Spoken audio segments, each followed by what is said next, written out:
Hello बच्चों, तो कैसे हैं आप लोग। आशा करता हूं कि आप लोग काफ़ी अच्छे होंगे। आज मैं आप सभी बच्चों को राजनीतिक विज्ञान पढ़ाने के लिए आया हूं। राजनीतिक विज्ञान का यह मेरा पहला क्लास है, इसलिए इस पहले क्लास में हम लोग जीरो से स्टार्ट करेंगे। सबसे पहले मैं आप सभी बच्चों को बुक के बारे में बताऊंगा तथा बुक का जो शीर्षक है मैं उन्हें भी समझाऊंगा। ठीक है, राजनीतिक विज्ञान में कुल कितना चैप्टर पढ़ना है मैं आपको ये भी बताऊंगा और ये भी बताऊंगा कि राजनीतिक विज्ञान का एग्जाम बिहार बोर्ड में किस प्रकार से होता है। अर्थात आज छोटी से छोटी बातों को मैं आप सभी बच्चों को समझाऊंगा। तो प्यारे बच्चों, क्लास को प्रारंभ करने से पहले मैं आप सभी बच्चों को बताना चाहूँगा कि यदि आपने अभी तक हमारे पेड कोर्स को ज्वाइन नहीं कर रखा है तो आप अवश्य रूप से हमारे पेड कोर्स को ज्वाइन करें। ये पेड कोर्स क्या है? ये पेड कोर्स उन बच्चों के लिए है जो बच्चे बिहार बोर्ड से अपनी परीक्षा कक्षा 12वीं का 2024 में आर्ट्स से देंगे। उन बच्चों के लिए यह आपका पेड कोर्स है। इस पेड कोर्स का फ़ी 1500 रुपये है, जिसमें आपको सभी विषय चैप्टर वाइज पढ़ाए जाएंगे। लाइव क्लास दिया जाएगा। लाइव क्लास यदि छूट जाता है तो रिकॉर्डेड वीडियो आपको मिल जाएगा। लेक्चर का पीडीएफ फाइल में नोट्स भी मिल जाएगा तथा क्वेश्चन आंसर का भी नोट्स आपको दिया जाएगा तथा क्वेश्चन आंसर को समझाया भी जाएगा। लघु, दीर्घ और वस्तुनिष्ठ प्रश्न तथा उनमें MVVI और VVI प्रश्नों को भी चिन्हित किया जाएगा, जिससे आपको ये पता चल सके कि चैप्टर वाइज में कौन कौन प्रश्न आपका महत्वपूर्ण है। इसी प्रकार सभी विषय को पढ़ाते हुए आपका जो सिलेबस है अक्टूबर के अंत में आपको समाप्त किया जाएगा तथा चैप्टर वाइज टेस्ट भी लिया जाएगा। तो यदि आप हमारे पेड कोर्स में जुड़ना चाहते हैं तो बस आपको एक कॉल करना है। हमारा नंबर है 70 61 50 45 52। इस नंबर पर कॉल करना है और कॉल करके हमारे पेड कोर्स में ज्वाइन कर लेना है। ठीक है, तो चलिए प्यारे बच्चों क्लास को हम प्रारंभ करते हैं। तो आज का जो हमारा विषय है वैसे क्या हो गया प्यारे बच्चों, राजनीतिक विज्ञान। राजनीतिक विज्ञान बिहार बोर्ड में 100 अंक का एग्जाम होता है। कितने अंक का प्यारे बच्चों? 100 अंक का।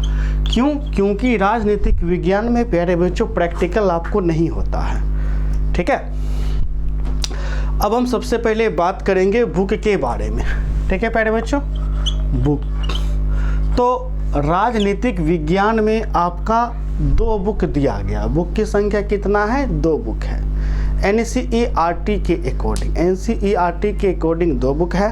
ठीक है, और BTBC के भी अकॉर्डिंग आपका 2 ही आपका बुक है। ठीक है, तो 2 बुक में जो पहला आपका बुक है, सबसे पहले भाग हम ओ लेंगे। तो 2 बुक में जो भाग ओ बुक है, भाग ओ, जिसका नाम है प्यारे बच्चों स्वतंत्र भारत में राजनीति। स्वतंत्र भारत में राजनीति, ये बुक का प्यारे बच्चों आपका शीर्षक हो गया। ठीक है, इस प्रकार से बुक आपको दिखेगा, आप देख सकते हैं। ये बुक NCERT तो नहीं है, Bihar state text book publication corporation द्वारा है। ठीक है, आप देख सकते हैं। तो सबसे पहले इस बुक का हम शीर्षक समझेंगे। पहला शीर्षक है स्वतंत्र। स्वतंत्र मतलब आज़ाद। आज़ाद कौन? तो प्यारे बच्चों भारत। अर्थात हमारा प्यारा देश भारत कब आज़ाद हुआ? 1947 में। ठीक है प्यारे बच्चों, 1947 में हमारा प्यारा देश भारत आज़ाद हुआ।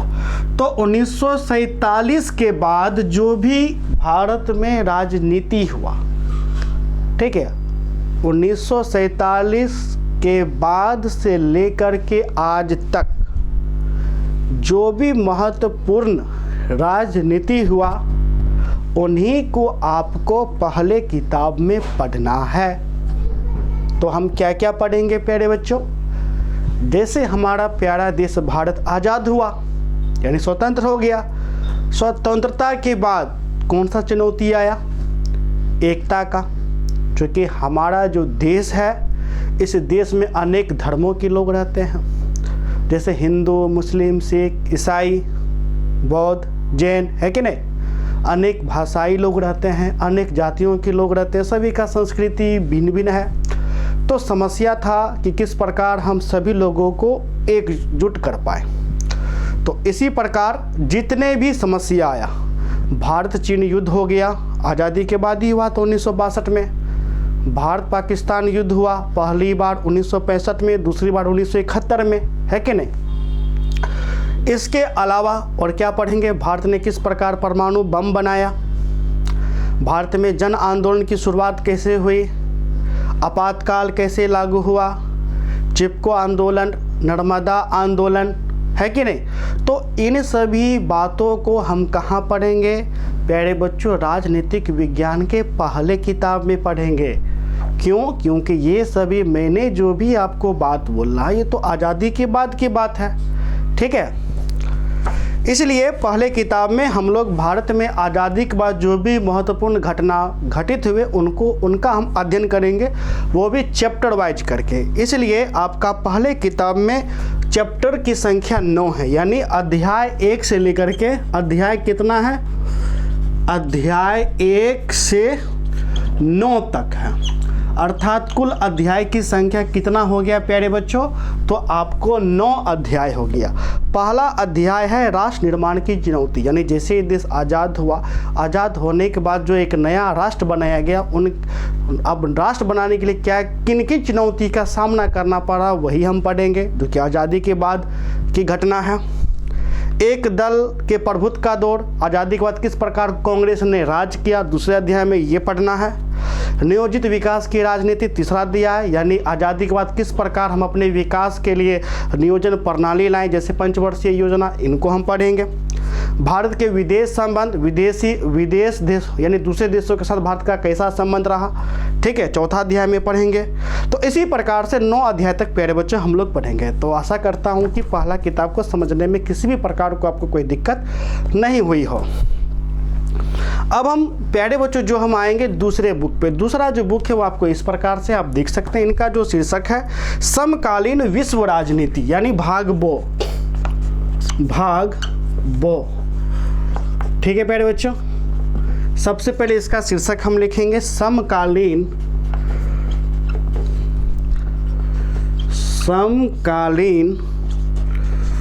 विश्व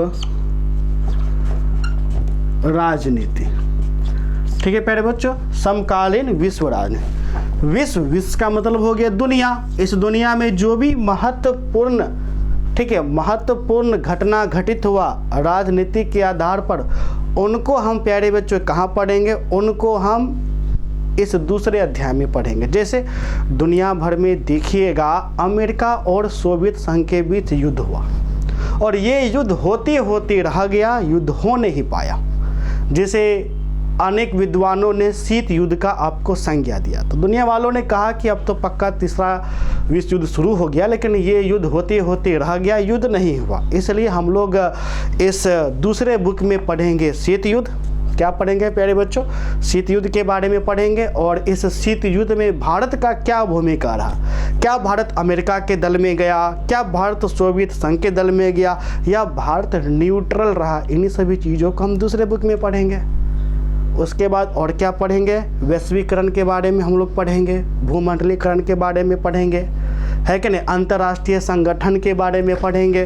अंतर्राष्ट्रीय स्तर पर जितने भी संगठन है, जैसे सार्क हो गया, आसियान हो गया, ओपेक हो गया, नाटो हो गया, यानी इन सभी को, यानी दुनिया भर में जितना भी महत्वपूर्ण बड़े बड़े संस्थाएं हैं, ठीक है, संगठन है, उनके बारे में इस दूसरे अध्याय में ही हम लोग प्यारे बच्चे पढ़ेंगे। अर्थात विश्व की जो भी राजनीति है हम दूसरे बुक में पढ़ेंगे। इसलिए इस दूसरे बुक में भी जो पाठ की संख्या हो जाती है वो प्यारे बच्चों 9 हो जाती है। क्या हो जाती है, 9। और इनमें जो भी राजनीति होगा वो भारत का आपका नहीं होगा, ठीक है, वो बल्कि भारत को छोड़ करके अंतर्राष्ट्रीय स्तर पर होगा। और उस स्तर में भारत का क्या भूमिका रहा, हम इन बातों का भी चर्चा इस दूसरे बुक में ही करेंगे, ठीक है। तो इसलिए जो प्यारे बच्चों इनमें अध्याय है, अध्याय की भी संख्या 9 ही है, ठीक है। तो अध्याय की संख्या दूसरे बुक में भी क्या है, अध्याय 1 से लेकर के 9 तक, इनमें भी कुल अध्याय की संख्या 9 है। पहला अध्याय है शीत युद्ध का दौर। मैंने बताया कि दुनिया भर में क्या हुआ, अमेरिका और सोवियत संघ के बीच प्यारे बच्चों झगड़ा होना आपको प्रारंभ आपको हो गया था। ठीक है, जिससे लोगों ने शीत युद्ध का संज्ञा दिया। शीत युद्ध का संज्ञा इसलिए दिया क्योंकि यह युद्ध होते होते रह गया था, युद्ध नहीं हुआ था, अर्थात गर्म माहौल से नरम में तब्दील हो गया था। दूसरा है दो ध्रुवीयता का अंत, यानी किस प्रकार दो ध्रुवीयता का अंत हुआ। दो ध्रुवीयता का मतलब होता है कि पृथ्वी जो है वो दो भागों में बट गया था, एक पर एक, यानी दो शक्तियों में बट गया था। एक अमेरिका का था, दूसरा था सोवियत आपका संघ का था, जो कि सोवियत संघ 1991 में टूट गया और टूट करके सोवियत संघ 15 भागों में विभक्त हो गया। तो उनमें से एक बड़ा सा जो भूभाग है जिसका नाम वर्तमान में रसिया है यानी रूस है। तो जैसे ही सोवियत संघ टूटता है आपका जो दो ध्रुवीयता है उसका अंत हो जाता है। ठीक है, तो इसी प्रकार से सभी अध्याय को हम लोग काफ़ी अच्छे तरीके से प्यारे बच्चों पढ़ेंगे। तो आशा करता हूं कि आपको राजनीतिक विज्ञान में काफ़ी अच्छे से समझ में आया होगा बुक के बारे में कि किस प्रकार हम बुक का अध्ययन करेंगे। ठीक है, तो कुल मिलाकर के राजनीतिक विज्ञान में हमें कितना अध्याय का अध्ययन करना है, 9 और 9 कितना होता है, तो प्यारे बच्चों 18 अध्याय का हमें अध्ययन करना है। ठीक है, तो अब हम आते हैं एग्जाम कि आपका एग्जाम किस प्रकार से होगा राजनीतिक विज्ञान में। ठीक है, तो प्यारे बच्चों मैंने आप सभी बच्चों को बताया था कि इतिहास का एग्जाम कैसे होगा। तो जिस प्रकार से इतिहास का एग्जाम होगा उसी प्रकार से राजनीतिक विज्ञान का भी एग्जाम होगा। ठीक है, और राजनीतिक विज्ञान भी चूंकि 100 अंक का होता है इसलिए 50 अंक वस्तुनिष्ठ प्रश्न के होंगे और प्यारे बच्चों 50 अंक विषयनिष्ठ प्रश्न के होंगे। विषयनिष्ठ मतलब सब्जेक्टिव का एग्जाम 50 नंबर का होगा और ऑब्जेक्टिव का भी एग्जाम 50 नंबर का होगा। और सब्जेक्टिव में से 20 नंबर का लघु प्रश्न का एग्जाम होगा, जिसके लिए आपको 30 प्रश्न दिए जाएंगे। इन 30 में से 15 बनाना है कोरोना पैटर्न के आधार पर। ठीक है, और जो लघु होगा प्यारे बच्चों 30 नंबर का प्यारे बच्चों लघु होगा, 15 बनाना है, एक आपका 2 नंबर का रहेगा। इस प्रकार से आपका 30 हो गया। जबकि जो दीर्घ है वो 20 नंबर का होगा। ठीक है, और आपको प्यारे बच्चों 8 दीर्घ दिया रहेगा, 4 आपको बनाना है और एक 5 नंबर का रहेगा। इस प्रकार से आपका 20 अंक का हो गया। तो इस प्रकार से प्यारे बच्चों आपका एग्जाम होगा। ठीक है, तो आज का जो क्लास है प्यारे बच्चों ये क्लास आपका काफ़ी छोटा क्लास हुआ, क्योंकि इस क्लास में लेटरली मैं आप सभी को बुक के ही बारे में बताने के लिए आया था और एग्ज़ाम पैटर्न के ही बारे में आप सभी को मैं बताने के लिए आया था। अब जो नेक्स्ट क्लास होगा इस नेक्स्ट क्लास में डायरेक्टली हम लोग चैप्टर को ही प्रारंभ करेंगे। किन्हें प्रारंभ करेंगे, तो प्यारे बच्चों चैप्टर को ही प्रारंभ करेंगे, क्योंकि पॉलिटिकल साइंस में उतना कोई बेसिक होता नहीं है। जिस हिसाब से मैंने आप सभी को इतिहास में बेसिक बातें बताया उस हिसाब से राजनीतिक विज्ञान में बेसिक बातें आपको नहीं बनता। यदि बनता भी है तो काफ़ी छोटा मोटा पॉइंट होता है, जैसे राज्य हो गया, केंद्र शासित प्रदेश हो गया, इनके बारे में। तो आप लोग राज्य के बारे में जानते ही होंगे, केंद्र शासित प्रदेश के बारे में जानते ही होंगे, और उतना ये सब इम्पोर्टेंट भी आपको नहीं है। इसलिए डायरेक्टली हम अब क्या करेंगे, आपको जो चैप्टर है चैप्टर आप सभी बच्चों को प्रारंभ कर देंगे। ठीक है, तो मिलते हैं नेक्स्ट क्लास में, तब तक के लिए धन्यवाद।